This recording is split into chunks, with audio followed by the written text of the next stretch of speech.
Some members of parliament, although have tested positive for COVID-19, are still attending to parliament and entering the chamber. That's according to the first deputy speaker of parliament, Joseph Osei-Usu. Speaking on the floor of the House on Wednesday, the Bekwai MP noted that the speaker is directing that those MPs desist from entering the chamber. The first deputy speaker also noted that more than 50 MPs have still not subjected themselves to the COVID-19 test. Last week, Speaker Alban Bagwin threatened that if the MPs do not avail themselves to be tested, he will mention their names. This threat is yet to be carried through. Kweku Asante is joining me live from Parliament. Kweku, this is really serious. How did it even come up on the floor in the first place? Right, so the Speaker had admitted some statements and the statements were being read.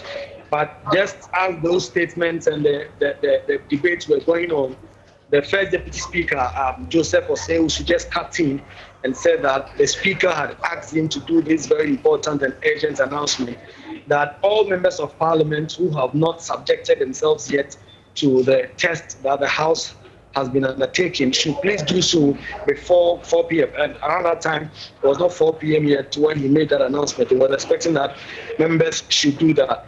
And then he went on to add that they are aware that although some members who have already taken the test have tested positive, they are still attending to Parliament and are still coming into the chamber.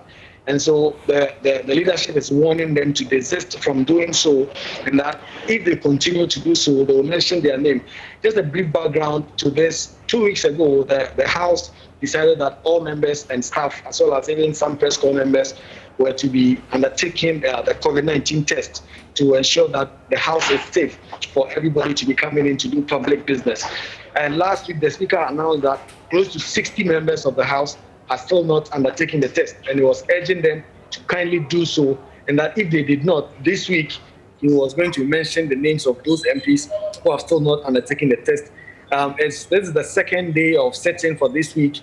The names have still not been mentioned, and this new one is coming in that some members have tested positive and are still coming in, and over 50 members have still not taken the test. I mean, that's pretty outrageous that members of Parliament have tested positive and know about it and are still coming to Parliament to infect other people and the leadership of Parliament. I mean, I'm wondering, did they give an indication which side of the House, for example, that these people are, those who have been infected and are still coming to the House are sitting in? Did they, for example, ask the marshals to prevent them from coming in? Did anything like this happen? No? No, and that is a bit surprising bit of all this.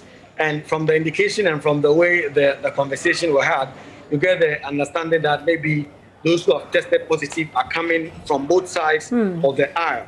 And what is shocking is if this number of people have tested positive and the House knows, then it should prevent them or it should ask them to self-isolate and not even enter the premises of Parliament itself.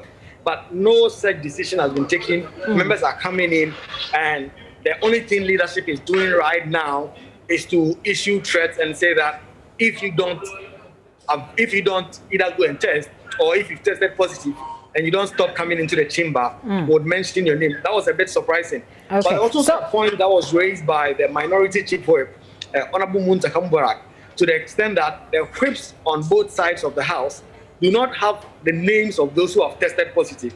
And the confidentiality issues surrounding the COVID test means that only members who have tested positive or the leadership, the speakership will be told that this number of people have tested positive.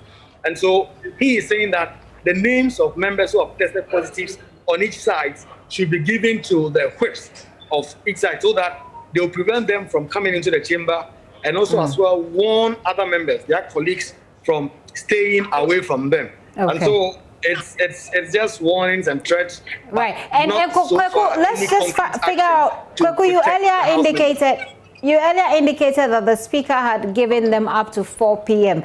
I'm checking with my time, and it's just 18 past 4 right now.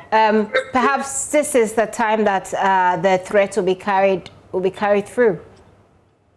Yeah, this was in relation to the 50 plus members who have still not taken their test. Right. And so he was saying that they should please do so. And when he said that, a few people got out of the chamber. But of course, you cannot tell if these are the people, because if you come to Parliament all the time, you see that while business goes on, members of Parliament keep going up and about. And so it is not an indication that those who got up and left the chamber are those who have still not undertaken their test.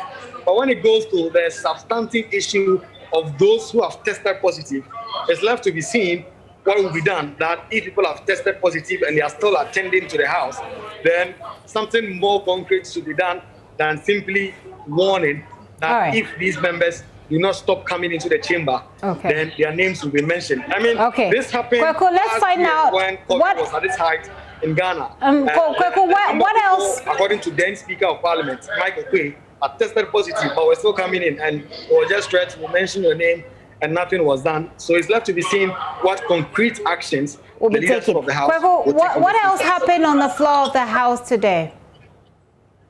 Right. So in the House today, so far there's not so much on the agenda, but some statements that were admitted by the Speaker have been read.